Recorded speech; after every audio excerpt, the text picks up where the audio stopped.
Next scale जो हमारे पास आता है वो ग्लासगो कोमा स्केल आ रहा है, जो कि हमें LOC, ठीक है, मतलब लेवल ऑफ कॉन्शियसनेस बताता है।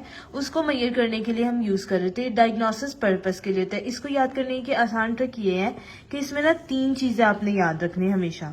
3 चीजों में पहली चीज आती है कि आई की ओपनिंग कैसे हो रही होती है, ठीक है, आई ओपनिंग। देन उसके बाद हमारे पास क्या आ रही होती है, मोटर रिस्पॉन्स क्या आ रहा है हमारे पास, ठीक है, एंड देन उसके बाद वर्बल रिस्पॉन्स क्या आ रहा है कि वर्बली वो किस तरह रिस्पॉन्स कर रहा है। ये 3 चीजें इसमें आती है। अब इसको याद करने की क्या है, आई ओपनिंग के अंदर ना हमारे पास 4 स्कोर होता है। 4 जो होता है ना वो मैक्सिमम स्कोर होता है, ठीक है, और 1 अगर हम देंगे तो वो मिनिमम होगा, लॉजिकली चलेंगे। अब मोटर रिस्पॉन्स में होता है ना वो 6 आता है, जबकि इसमें 5 आता है, ठीक है। तो आप इसको इसकी जगह से चेंज भी कर सकते हैं कि आई ओपनिंग 4, वर्बल 5 और मोटर रिस्पॉन्स 6 आ रहा था।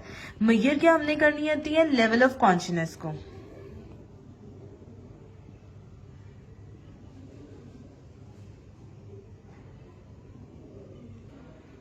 अब फर्स्ट जो आया वो आया आई ओपनिंग। आई ओपनिंग का मैंने आपको मैक्सिमम स्कोर बता दिया कि इसका मैक्सिमम स्कोर है 4। अगर वो बंदा स्पॉन्टेनियसली खुद ब खुद आपने असेस किया वो खोल रहा है आंख, ठीक है, स्पॉन्टेनियसली प्रोसेस हो रहा है, तो हम उसे स्कोर दे देंगे 4। ग्लासगो कोमा स्केल जो है वो हमें जब हिस्ट्री टेकिंग या फाइल मिलती है तो वहां पे लिखा होता है ग्लासगो कोमा स्केल। पेशेंट की असेसमेंट के लिए आई ओपनिंग के कॉलम में जाएंगे और वहां पे अगर वो स्पॉन्टेनियसली कर रहा है तो उसे हम 4 दे देंगे स्कोर, ठीक है।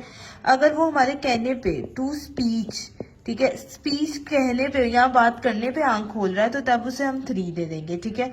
अगर फिर स्पीच पे भी नहीं दे रहा, फिर हमें क्या देना पड़ेगा, पेनफुल स्टिमुलस देना पड़ेगा, तो हम उसे 2 दे देंगे। अगर वो रिस्पॉन्स ही नहीं कर रहा, ठीक है, वो रिस्पॉन्स ही नहीं कर रहा, तो फिर हम उसे क्या दे देंगे, 0 स्कोर।